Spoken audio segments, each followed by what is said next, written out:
I know. I've been having the worst technical malfunctions. My goodness. How's going? So yeah, what a bloody nightmare that was.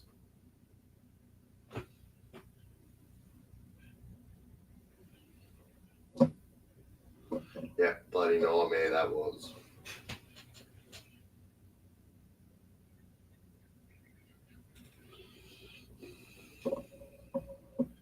I don't know what's bloody going on here.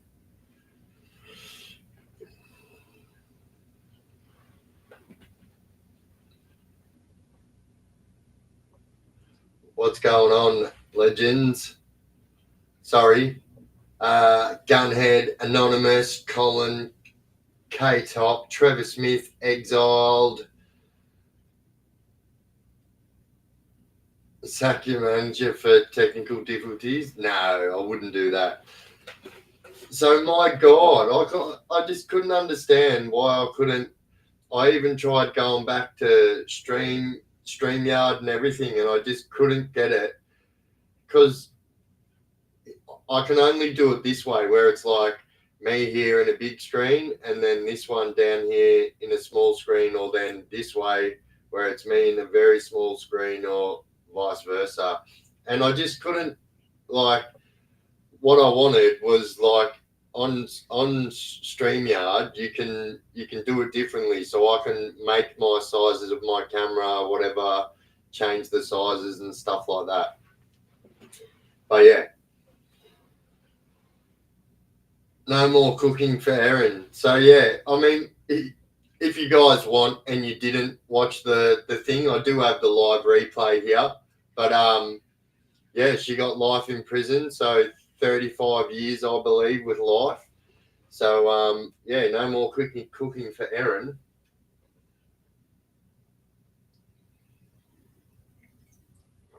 There's no way. There is no way that that girl is going to be allowed anywhere near the kitchen. They just will never ever let it happen. Well, I mean, I can't. I just reckon that's what the goal is.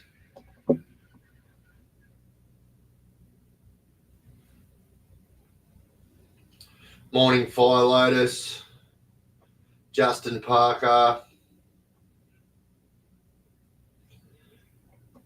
So yeah, I mean that's what's going on there.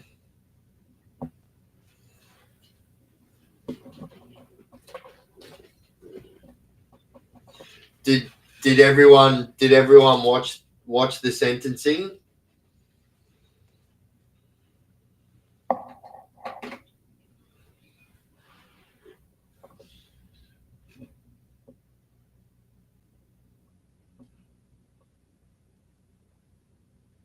Oh yeah, technology is awesome when it works, but you're right, when it doesn't, it sucks. And I don't pretend to be like really technology savvy, because I'm just not. Let's move that back that way. And yeah, I'm still learning, I guess. I picked it up pretty good though.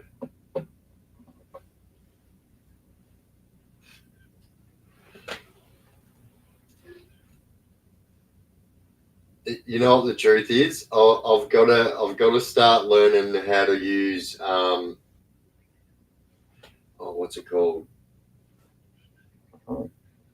Um,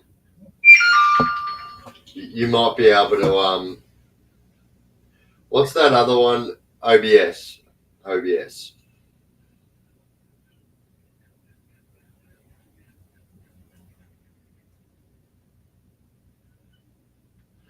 No, it should be all good. Like I think yeah, like I said, I've got to just get more familiar with OBS. It just seems like everyone, knows how to. Oh wait, I might be able to change the size of this. No, I can't. Size. Oh yes, I can. I can. I can. I just figured it out. Just figured it out. with that. There we go. Whooshka. Now we'll move it. Now we will move it. Oh, mate. I have just figured it out. Doing a happy dance.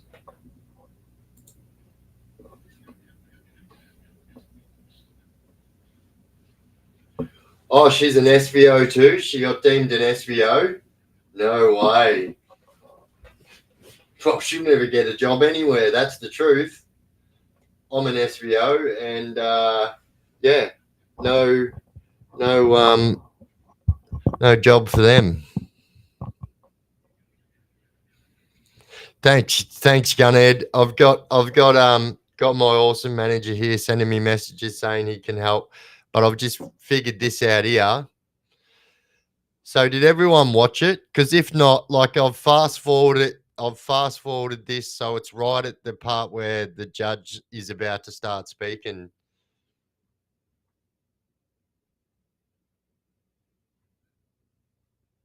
True. I'm actually so glad that I figured out how to do that. That's made things really easy. Do you want to have a watch of it? I know you're all probably sitting there at 9:30 watching it, but yeah, I would imagine that it was going to go for a lot longer than that. Like, to be honest, my last sentencing hearing for my big sentence anyway went for most of the day and into the next day. So I wasn't the first case on. So, but then it did go into the next day.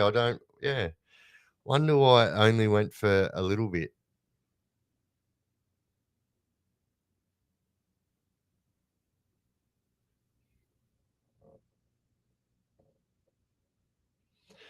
Tickle my talk.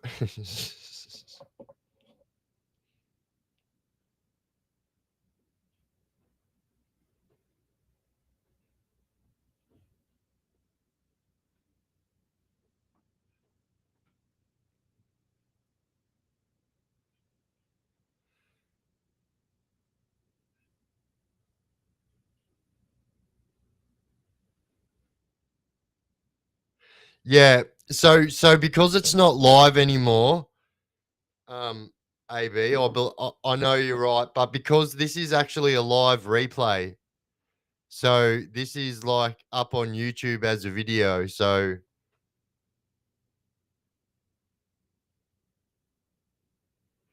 I think I should be right. What does it mean for a new inmate? I wonder.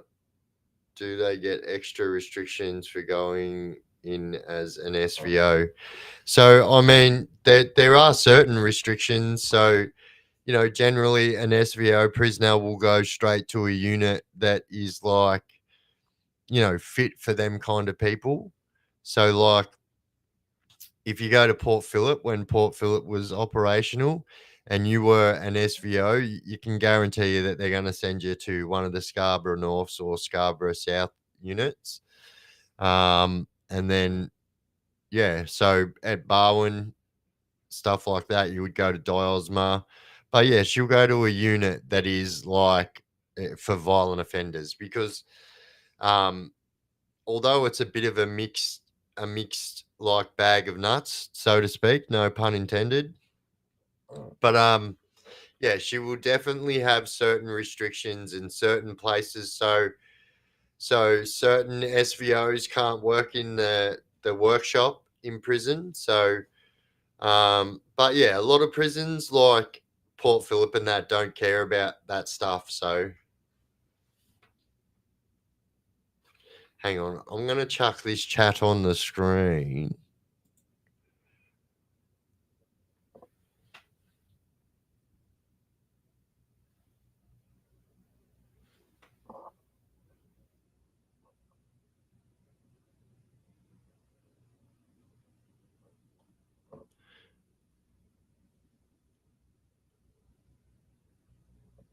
Oh yeah.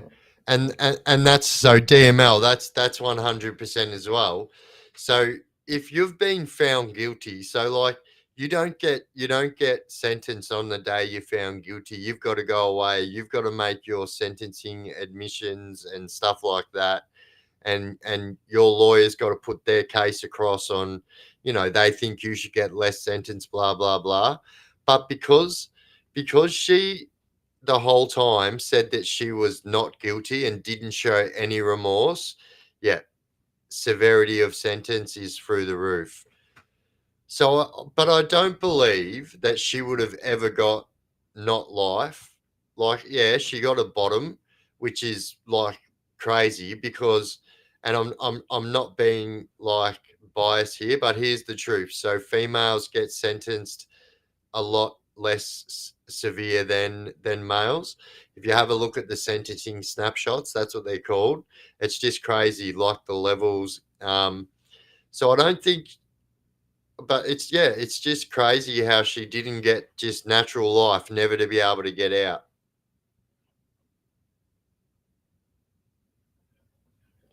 Yeah, so an SVO, so SVO stands for serious violent offender, and by all, like, Mark Davis, how you going, mate? Anyone else who I've missed? How you going, legends? Aussie Wolfhound.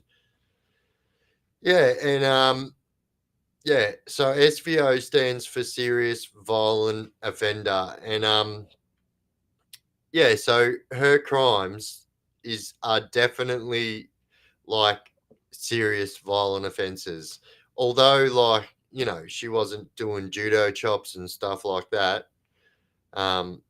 Yeah, still deemed a violent offence.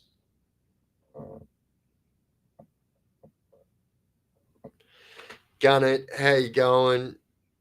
Yeah, look, and here's the truth as well. So it's very hard in Victoria to get parole, and since they done the parole reform in 2013, it's very, very, very hard to get parole.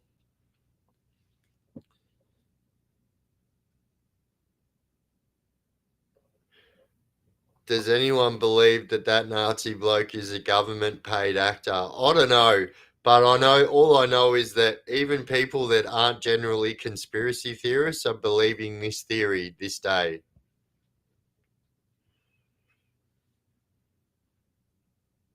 Yeah, Mushroom Lady, she got life. Well, she got 35 years on the bottom, which means she has to serve 35 years before she's even eligible for parole, and then life. But yeah, I don't think that yeah, I don't think that they're gonna let her out.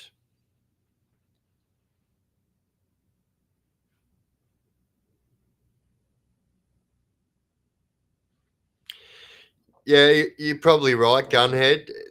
I think so.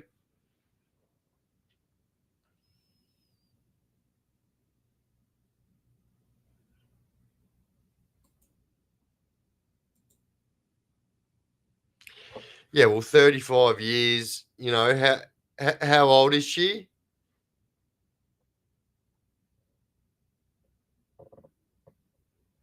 He might not be a paid actor, but yeah, I call him Thomas Phil.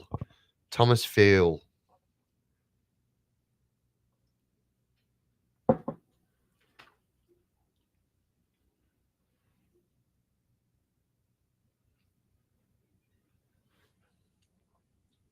Do you want to have a listen? Let's have a listen. Next door neighbour. She's very unassuming. She's not a typical murderer, if that makes sense. She's a woman, and the murder weapon used in this case was poisonous mushrooms. You can't say that in today's day and age. It's highly unusual, so I think that's one element. You can't say she's not your typical murderer. She's a woman. I think that the stats of today's day and age would probably prove that a very, very, very wrong statistical error, lady. All right, hang on. I'm just gonna move this forward a bit. Poof. There we go. And horrendous nature of your crimes, I should not fix a non-parole period. In other words, the prosecution submits that you should never have the opportunity of being released from prison on parole. Your counsel challenged this submission, relying principally on the harsher than usual conditions of your imprisonment, which both sides agree are likely to continue for the foreseeable future. Whether or not to fix a non-parole period is the main dispute which I have to determine. These sentencing reasons consist of 4 parts. First, the circumstances of the offences. Second, your circumstances. Third, relevant sentencing law. And fourth, the actual sentences. It is convenient at this stage to mention one aspect of sentencing law. Where the prosecution alleges circumstances that aggravate your offending, the prosecution must prove those circumstances beyond reasonable doubt. Where the defence alleges circumstances of mitigation, the defence must prove those circumstances on the balance of probabilities. Just before I turn to the circumstances of your offences, I note that at your trial the prosecution conceded that they could not prove motive.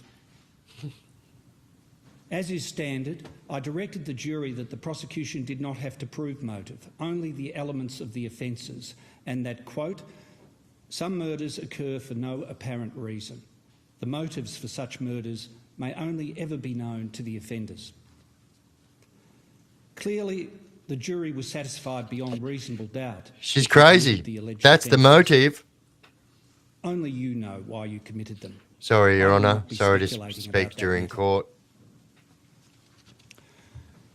I will begin my discussion of the circumstances of your offences. I didn't bow when I came in with either. the fact that you were familiar with the iNaturalist website from at least May 2022. That is a website on which people can post and view sightings of death-cap mushrooms, amongst other things. On the 28th of May 22, you accessed the iNaturalist website and navigated to its worldwide map in relation to sightings of death-cap mushrooms. Using that map, you accessed information concerning the sighting of death-cap mushrooms in Moorabbin, a suburb of Melbourne. In late 22, a dispute arose between you and your estranged husband, Simon Patterson, regarding child support payments for your 2 young children who live with you.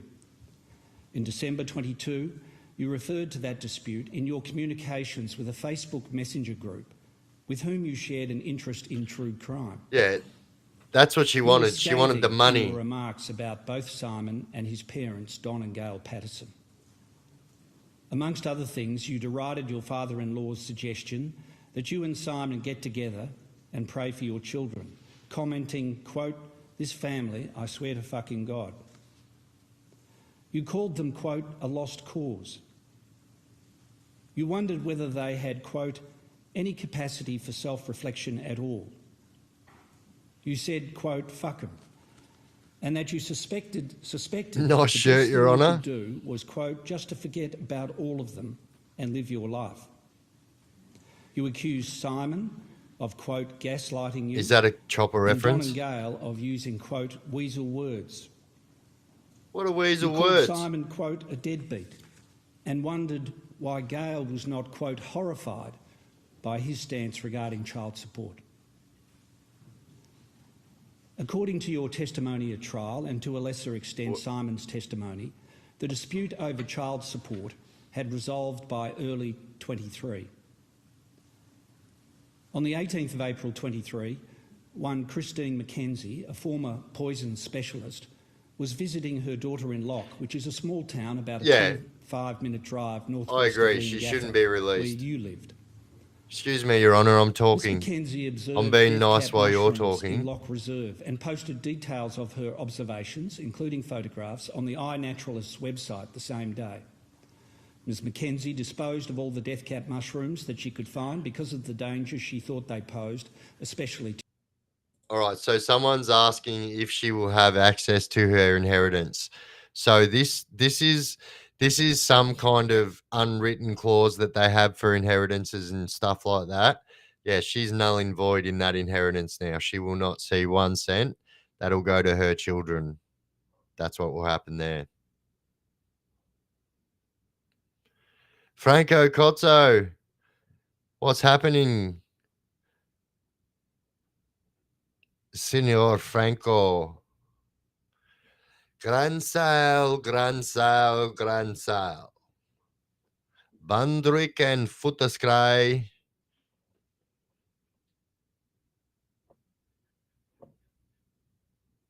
Chopper reference, it was, thought so. Back into young it. children. On the morning of the 28th of April 23, your mobile phone, which was never recovered by investigators, connected to certain cell towers consistent with a possible visit by you to the Lock Reserve. That afternoon, you purchased a food dehydrator in Leongatha. Aaron. Between the 28th of April and the 4th of May 23, you photographed forage mushrooms on the trays of your dehydrator. The images were found by investigators on a Samsung tablet later seized from your home. Dr. Tom May, a world-renowned expert in fungi, gave evidence at your trial that those images were, quote, consistent. I heard that with doctor death was a mushrooms fun to guy. a high degree of confidence. Doo-doo-ding. Sorry. On the 21st Dad of joke. May 23, Dr. May observed death cap mushrooms in Nielsen Street, Outram. Outram is a small town about a 23-minute drive southwest of Leongatha. Yes, Trevor. Later that day, Dr. May posted details Megalo, of his observations, megalo, including megalo. photographs on the iNaturalist website. On the morning of the 22nd of May 23, your phone connected to certain cell towers, consistent with a possible visit Thank you, by Franco. to Lock Reserve. Thank you, Absolute Later that Legends, morning, for your the phone super connected to duper. certain cell towers, consistent with a possible visit by you. Excuse me, to Your Honour. Nielsen Street, I'm talking. On the Sorry to 24th talk of while June you're interrupting. 23, you hosted a lunch at your Leongatha home, attended by Don and Gail and your children. You had invited Simon to that lunch, but he Douche. Thank declined, you, saying in a Franco. text message, quote, "Hi, Aaron. Thank you for your kind lunch invite, together with Mum and Dad. I'm sorry, I'll decline, as I feel too uncomfortable about it." Between the 28th of June and the 7th of July 23, there were a series of messages between you and Gail in which you falsely represented that you had undergone a needle biopsy for a lump in your arm and an MRI. In response to a message from Gail as to how you got on with your medical test, you messaged her on the 7th of July 23 that, quote, "There's a bit to digest with everything that's come out of it all. I might talk more about it with you both when I see you in person." Sounds pretty crazy, Stephen. On the 16th of July 23, you attended the Sunday service at the Corumburra Baptist Church, where Ian Wilkinson was and is the pastor. No, she would have had After no the service, access you to invited that Gail inheritance and Don at Patterson all. and Heather and Ian Wilkinson to lunch at your home at Gibson Street, Leongatha, on the 29th of July 23. It is a grandpa joke. Both the Pattersons and the Wilkinsons were surprised by the invitation, as the Wilkinsons had never previously been invited to a meal at your home. Oh, they'll You have a also field day invited with Simon, her. telling him that you had invited his parents and his aunt and uncle. You told him you had some important medical news which you wanted to discuss at the lunch, and that you did not want the children to be present. Simon initially accepted your invitation and informed his parents that the purpose of the lunch was to discuss your medical issues and how to inform the children. On the evening of the 28th of July 23, Simon and you exchanged messages. Simon's read, quote, "Sorry, I feel too uncomfortable about coming to the lunch with you, Mum, Dad, Heather and Ian tomorrow. But I am happy to talk about your health and implications of that at another time if you'd like to discuss on the phone. Just let me know." You replied 5 minutes later, quote, "That's really disappointing. I've spent many hours this week preparing lunch for tomorrow, which has been exhausting in light of the issues I'm facing, and spent a small fortune on beef eye fillet to make beef Wellingtons because I wanted it to be a special meal, as I may not be able to host a lunch like this again for some time. It's important to me that you're all Yeah, here because tomorrow you're going to be in and that I can prison, have the Aaron. conversations that I need to have. I hope you'll change your mind. Your parents and Heather and Ian are coming at 12:30. I hope to see you there. Happy days. What's for On lunch? Saturday, Beef the 29th of Wellington. July 23, you served your 4 lunch guests individual beef Wellingtons, which were deliberately poisoned with death cap mushrooms. You gave evidence at your trial that had Simon attended the lunch, Yeah, this is the you would sentencing. also have served him a beef Wellington. I accept the evidence of Ian Wilkinson that you served your guests their meals on 4 grey plates, while your individual beef Wellington was on a smaller orangey tan coloured plate, a fact that Heather also commented on to Ian and Simon the next day. I find that you did this to ensure that you did not mistakenly consume a poisoned meal. I also accept the evidence of Ian Wilkinson. What about that Simon guy though? Like her ex-husband or whatever? He dodged a bullet there, didn't he? He's like, yeah, no, I don't feel comfortable with that. That's his human instincts telling him that he was about to get taken out with some beef Wellingtons. That at the conclusion of the meal, you falsely told your guests that you had been diagnosed with cancer and sought their advice as to whether and how you should prove the news to your children Excuse me. that you had a life-threatening illness. Not long after this conversation started, your son and his friend, who had gone to a movie, returned home. No, I The don't, conversation I don't about think she'll ever cancer get beef ceased, Wellington in prison. but not before all your lunch guests, at Ian's suggestion, prayed for your health. Soon after, they left. Around midnight to 1 a.m. on Sunday the 30th of July 23, all of your lunch guests fell seriously ill, suffering repeated vomiting and diarrhoea. On Sunday morning, Gail and Don informed Simon of their conditions and called an ambulance which took them to nearby Corumburra Hospital. Simon attended the Wilkinsons' home to find that Heather and Ian were similarly unwell. He took them first to Corumburra Hospital but was redirected to Leongatha Hospital because of limited resources. By way of contrast, you made a round trip of approximately 2 hours on Sunday afternoon to take your son to a flying lesson at Tyab. By the Sunday evening, Shank Dawn had been Wellingtons. transferred Yeah, from Dandenong she's Hospital. she's definitely going to be Monday, getting the some 31st Shank of July, Wellingtons. 23, Ian and Heather were also transferred to Dandenong Hospital.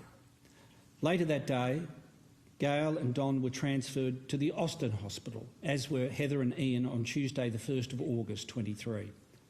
All of them were experiencing advanced multiple organ failure. Having learned from Simon on the Sunday that your parents-in-law had been hospitalised, I have, attended mate. Leongatha Hospital I on Monday, hex. complaining of diarrhoea. We say that You did in not here a stay lot. long.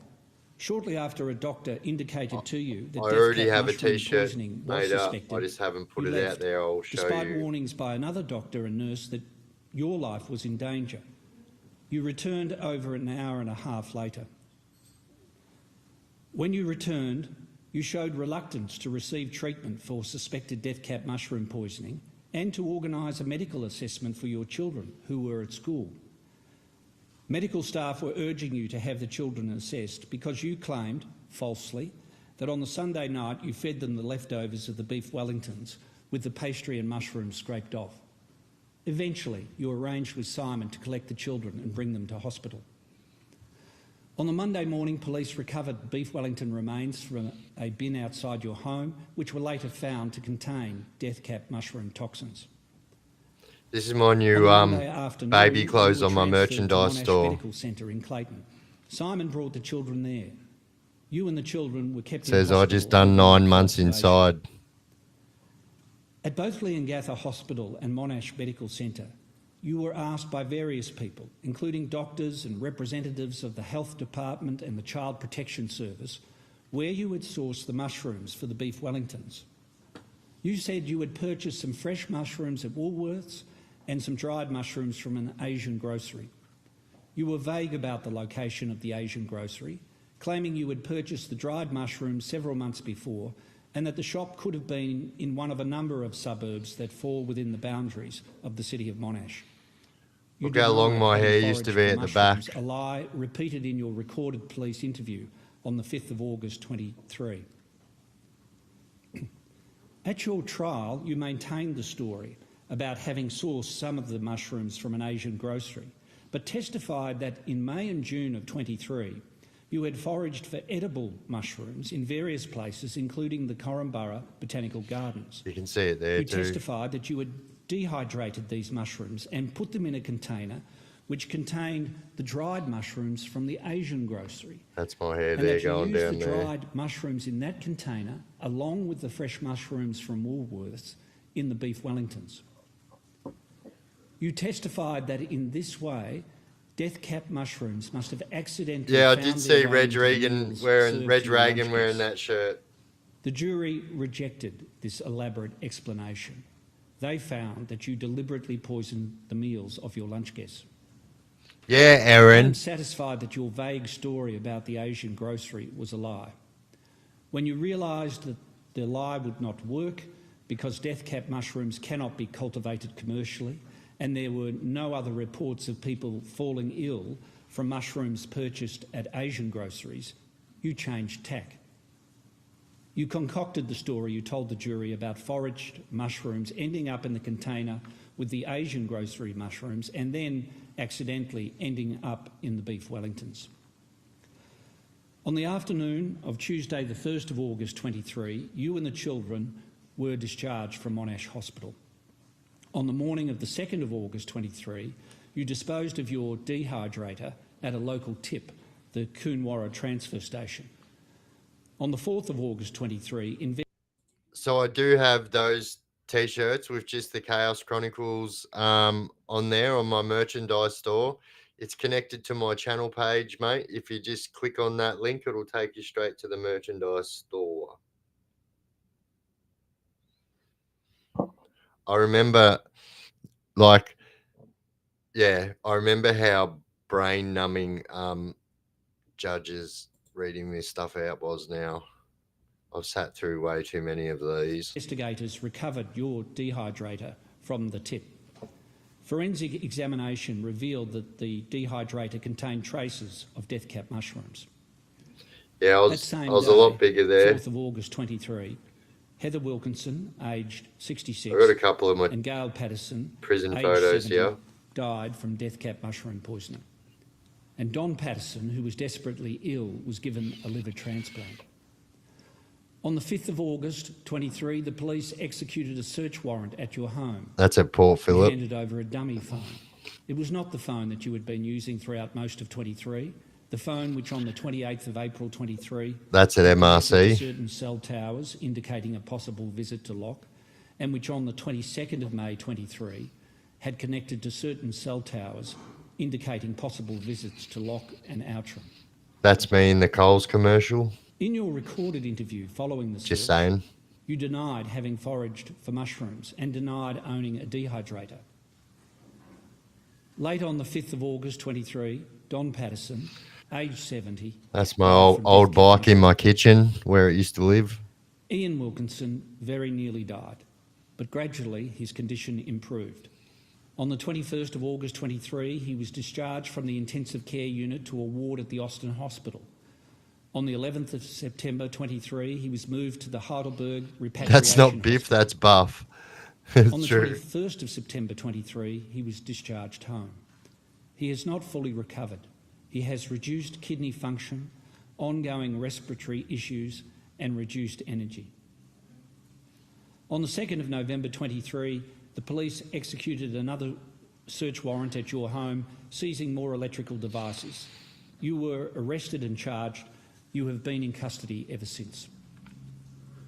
Yeah, Aaron. Let me now summarise the aggravating circumstances of your offending. Your offending, which resulted in the death of 3 people and near death of another, involved substantial There is stories behind a few of my tats, but I promise you, they're not the stories that you would imagine. I've actually got the t-shirt design for the Bring Back the Biff. I can't find it. Anyway, moving on. Moving on.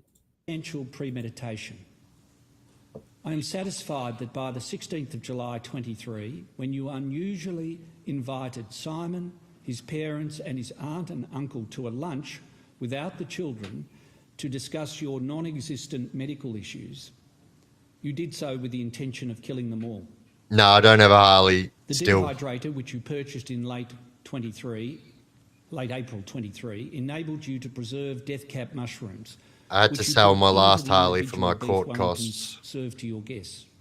Sad, I know. Whether those death cap mushrooms came from Locke on the 28th of April 23, or from Locke or Outram on the 22nd of May 23, or from another location in May or June of 23, as you suggested in your testimony, is in my view... Righto, let's do a vote.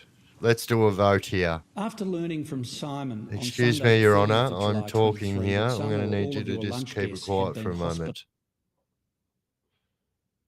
Thank you, Your Honour. Permission to speak freely.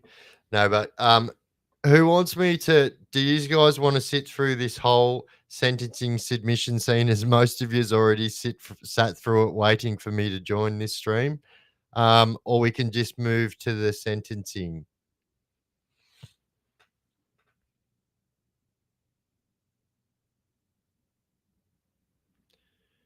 Yeah, she did. She did try to take her husband's life on a few different occasions.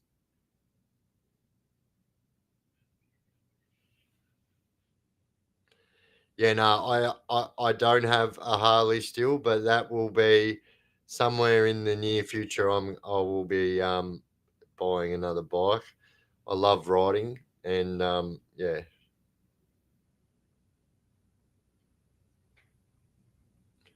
You vote sentencing, go to the sentence. All right, let's go. Sentencing.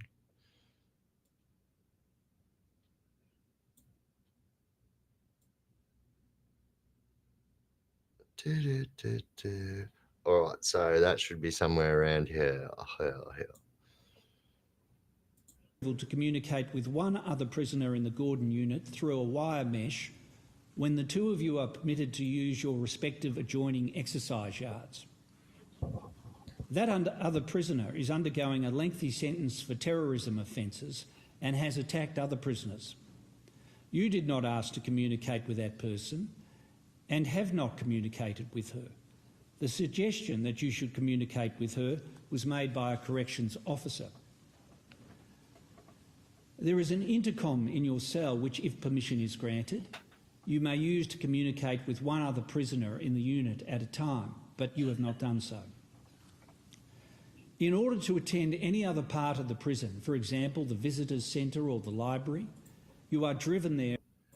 You can't talk to other prisoners through your intercom in your unit. It goes straight to the screws box. That's it. Or when the screws aren't at the box, it goes straight to control. Your Honour, Mr. Beasley. Mr. Beasley.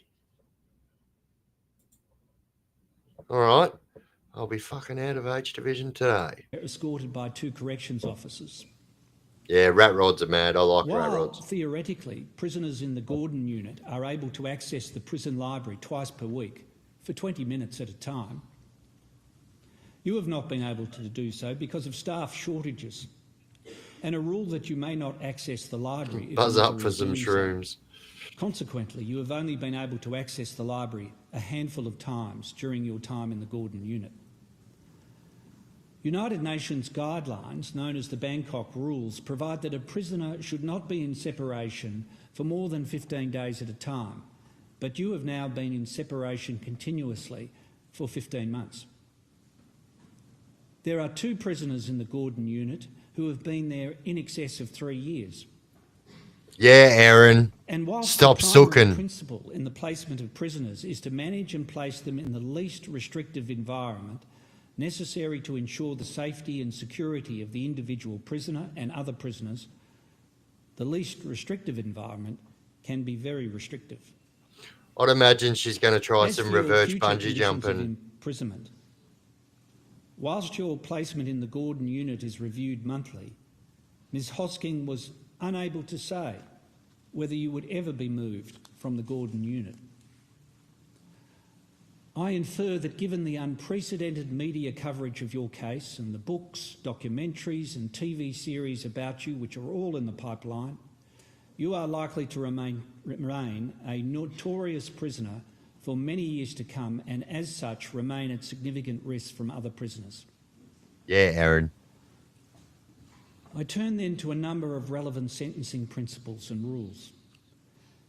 Section 5 of the Sentencing Act 1991 declares that the only purposes for which sentences may be imposed are just punishment, specific and general deterrence, rehabilitation, denunciation and protection of the community. I have had regard to all of these sentencing purposes in formulating my sentences, but rehabilitation has taken a back seat because of the gravity of your offending. Yeah, Aaron.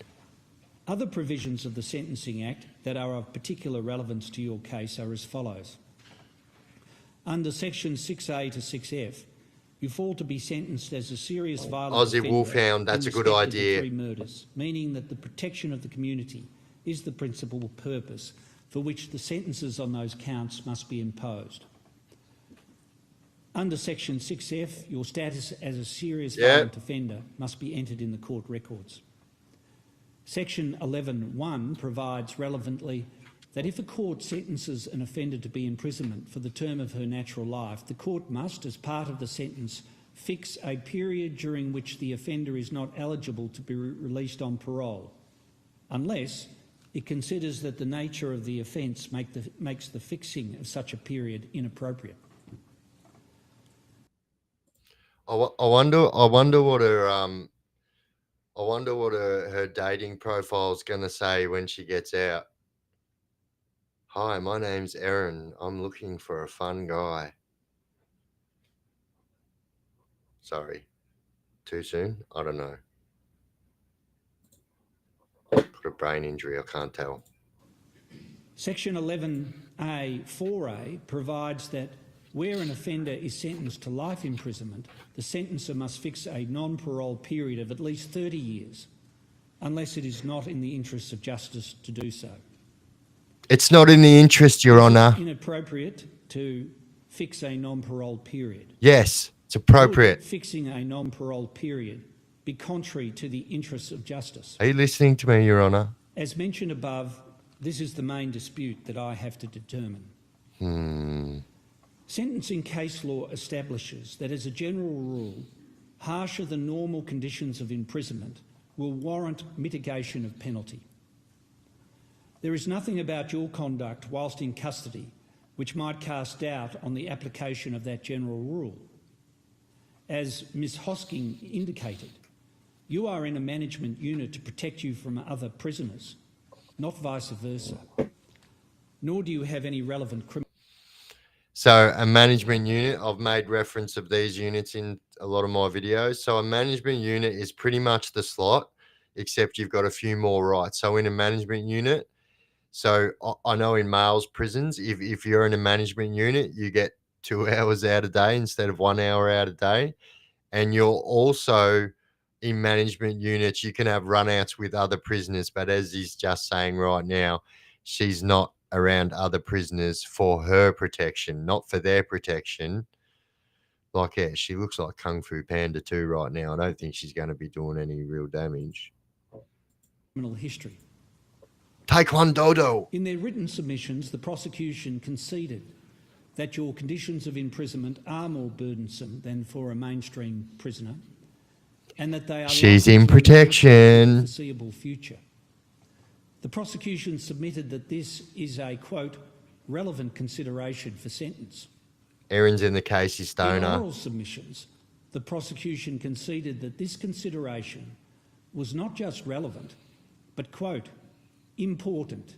Yes, Quote, Judy Moran is there, but not in that same while spot. still pressing for life imprisonment with no possibility of parole.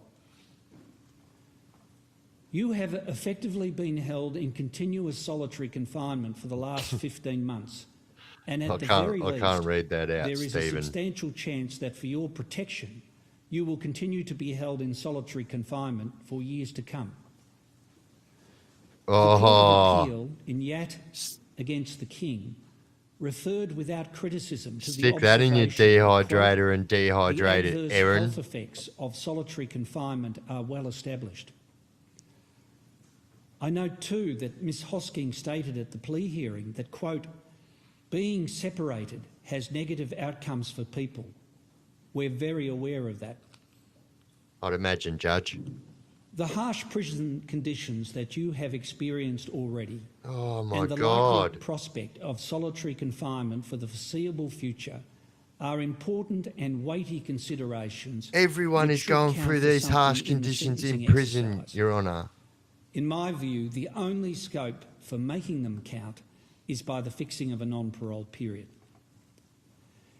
In opposing the imposition of a No can non-parole do. period, Love it. the prosecution relied on the Queen against Colston, where the offender was sentenced to life imprisonment without a non-parole period for the savage murders of 3 people.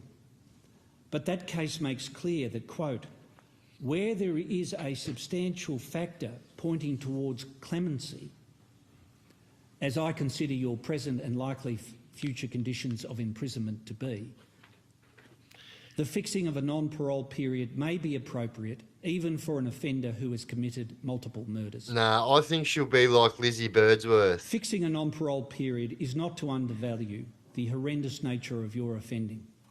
Your total effective sentence will be life imprisonment, and the period during which you will be ineligible She's for got a parole black belt. will be a very substantial one. Please stand.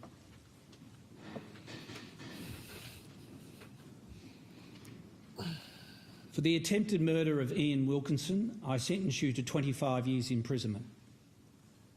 For the murder of Heather Wilkinson, I sentence you to life imprisonment. For the murder of Gail Patterson, I sentence you to life imprisonment. For the murder of Don Patterson, I sentence you to life imprisonment. All sentences are to be served concurrently. The total effective sentence is life imprisonment, and I fix a non-parole period of 33 years. Oh, eat a I dictionary. declare that you have served 676 days by way of pre-sentence detention. Chris, Finally, and by consent, I make the disposal order sought by the prosecution. Would you please remove Ms Patterson? is, Okay, that was Justice Christopher Beale there. so the disposal order. So you know what that means? She's never ever getting her food dehydrator back. Like poor Erin, never getting her food dehydrator back. Probably by the time she gets out around 2070, that I reckon they'll be quite pricey. So she's going to be out of pocket. Oi, Tony with the bloody super chat. Did I miss it? I did. Tony Smith, thank you, legend. Absolute legend. So, yeah, she's got. I don't understand. This is what I don't get. You just gave her 3 life sentences, but gave her parole. Make that make sense. Yep. Off to the sick bay, Erin. Off to the sick bay. Right. Let's. Whoa, I didn't want to do that.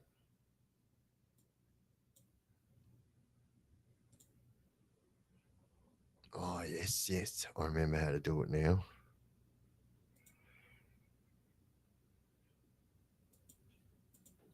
Maybe I don't.